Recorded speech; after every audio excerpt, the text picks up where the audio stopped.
Hey friends, welcome to today's video. Today is going to be the greatest day of your life.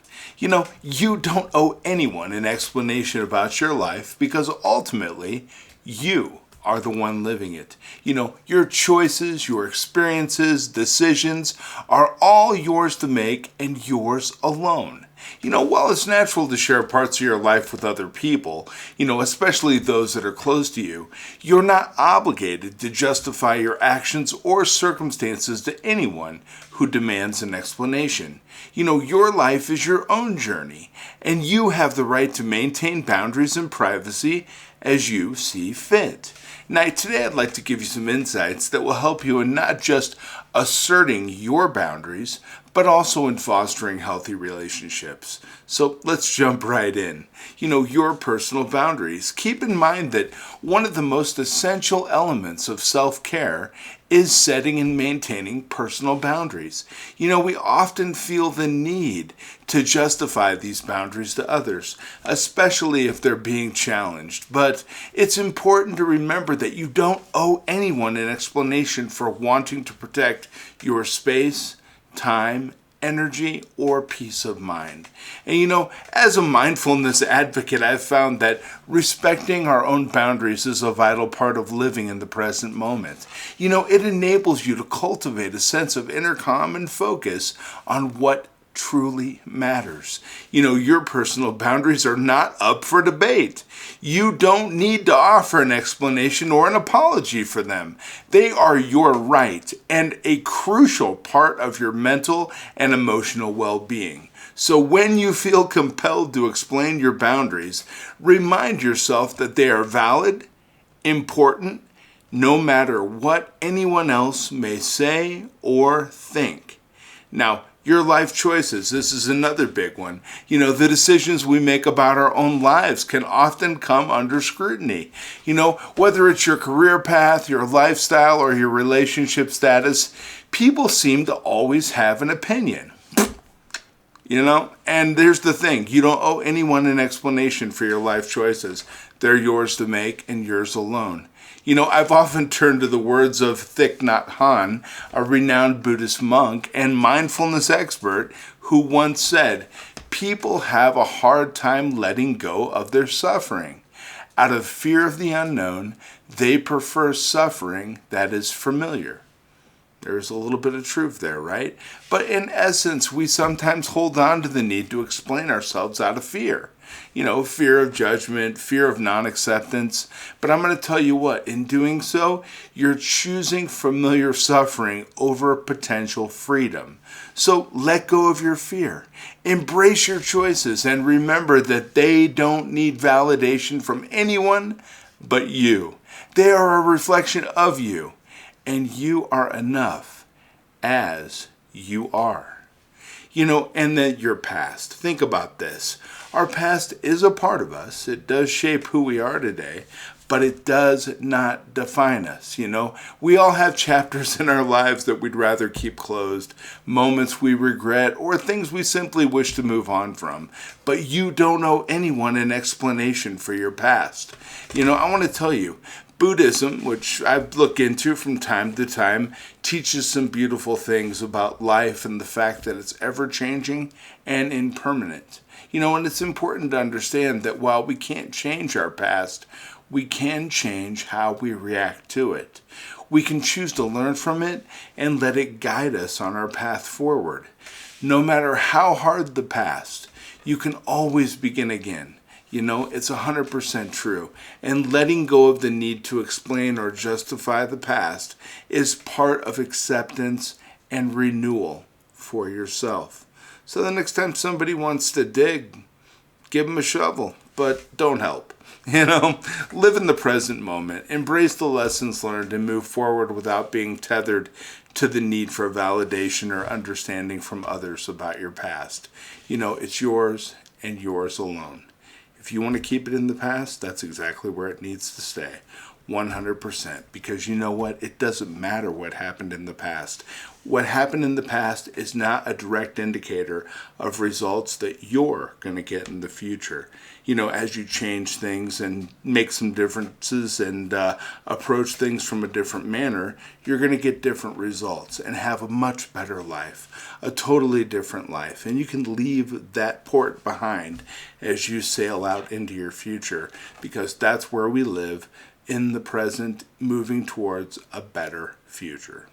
And your self-care routine. Self-care isn't selfish, it's necessary. But in a world that constantly demands our attention and energy, taking time for ourselves can sometimes be met with questioning eyes. You don't owe anyone an explanation for your self-care routine.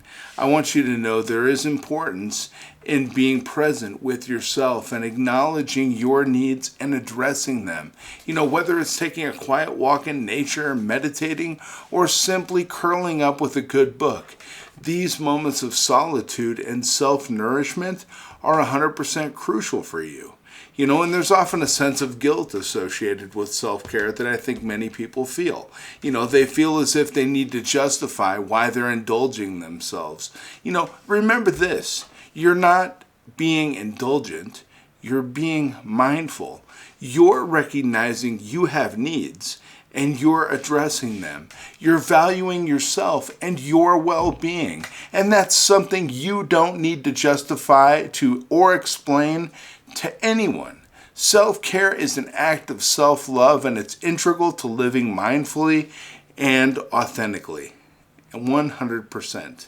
Another thing is your beliefs and values. We all have our own unique beliefs and values that shape our perspectives and guide our actions.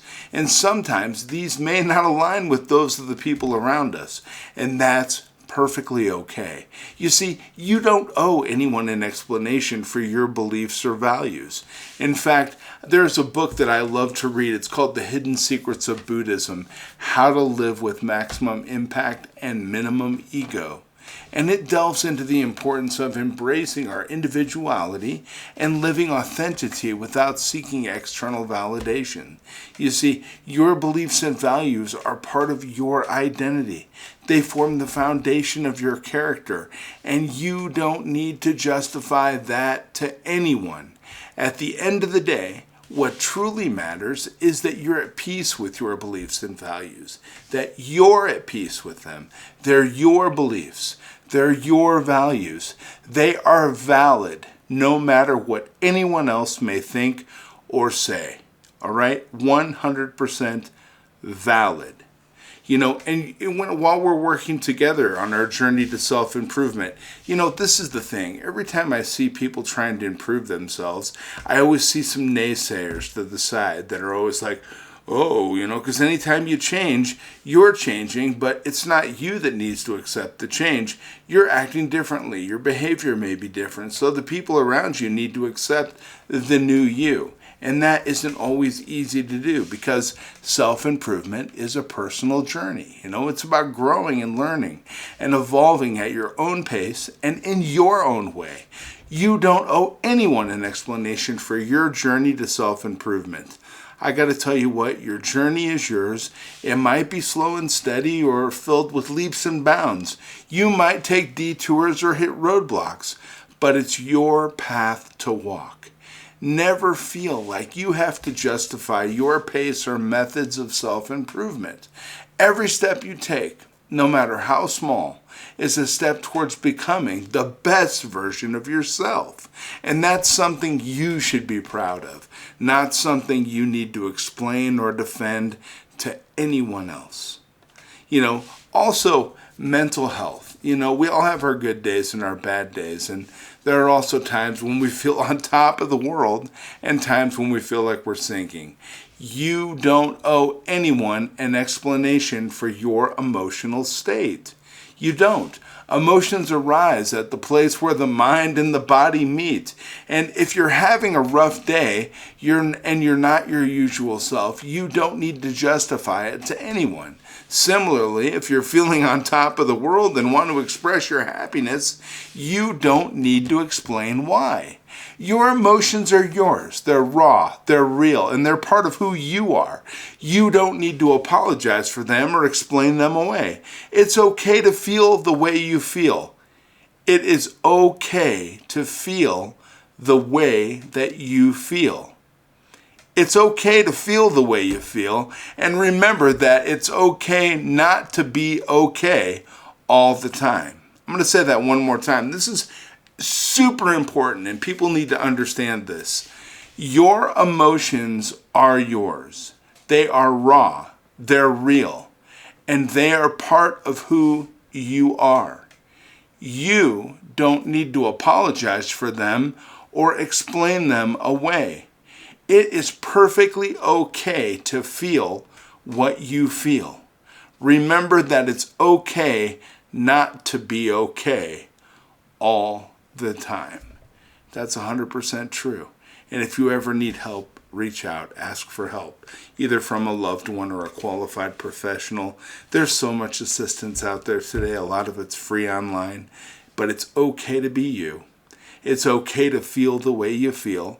And there are times when we may need help. And when we do, because we're improving ourselves and getting better, we're going to reach out and get the assistance that we need, right?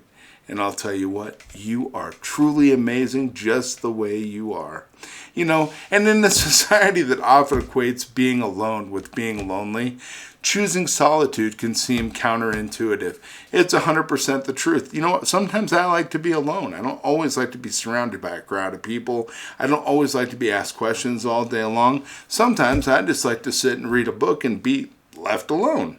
But when you do that, everybody always asks, hey, what's wrong? Is there something wrong? Are you okay? Did I do something? Is something wrong?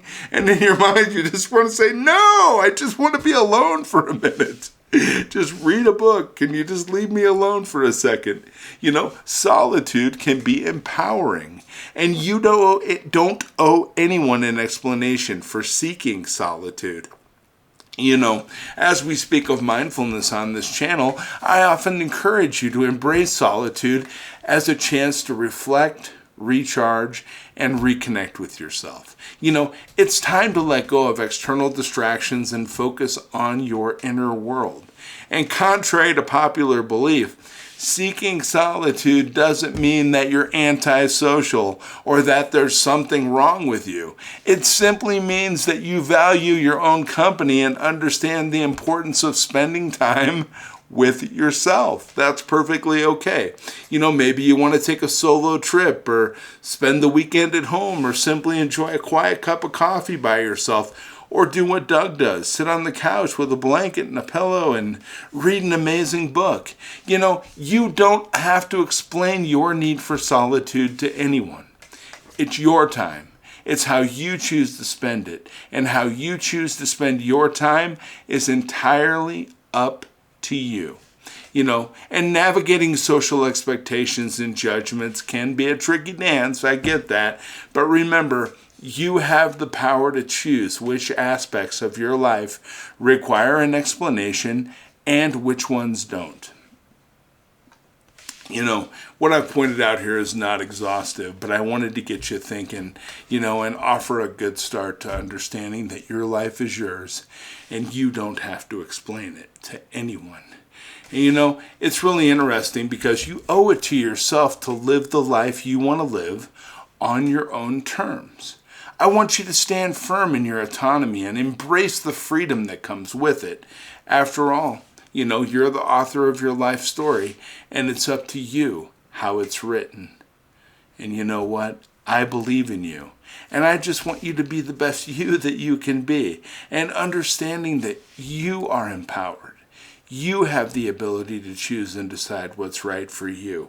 You don't have to go with the flow. You don't have to follow the herd. It's perfectly okay to be unique. Because whether you want to be unique or not, I'm going to tell you right now, there's 1 billion people on this planet, and I don't care how smart, how wealthy, how handsome, how amazing, how well-read, how whatever they are. It doesn't matter how good they are, how positive they are, nor no matter how hard they want to, they can never be you. You are unique and amazing. hold those special properties close within you, because you know what? Other people may try to come in and change things for you, but ultimately you get to make the decision of who you are and how you utilize your time. Time's our most valuable asset, and if anybody can do it, I know that you can. I believe in you. I think you're amazing. I just wanted to share these thoughts with you today because, I got to thinking about it over this last weekend, and I thought, this is really important. The fact that people should understand they control their own time, and it's okay to say no to certain things.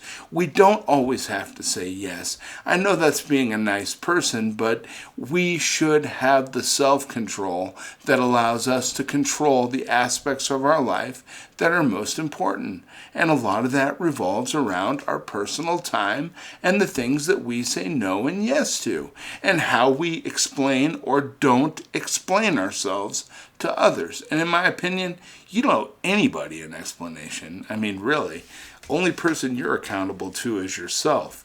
But you know what? It's through your actions and the things that you say, that's where you become accountable to others. So sometimes just keep it close to the vest. You don't owe everybody an explanation. Or as one of my favorite commercials says, Bush. Anyway, have a wonderful day, friends. I'll be back tomorrow with some more things to get you thinking, keep you moving forward. Have a beautiful day. Talk to you later.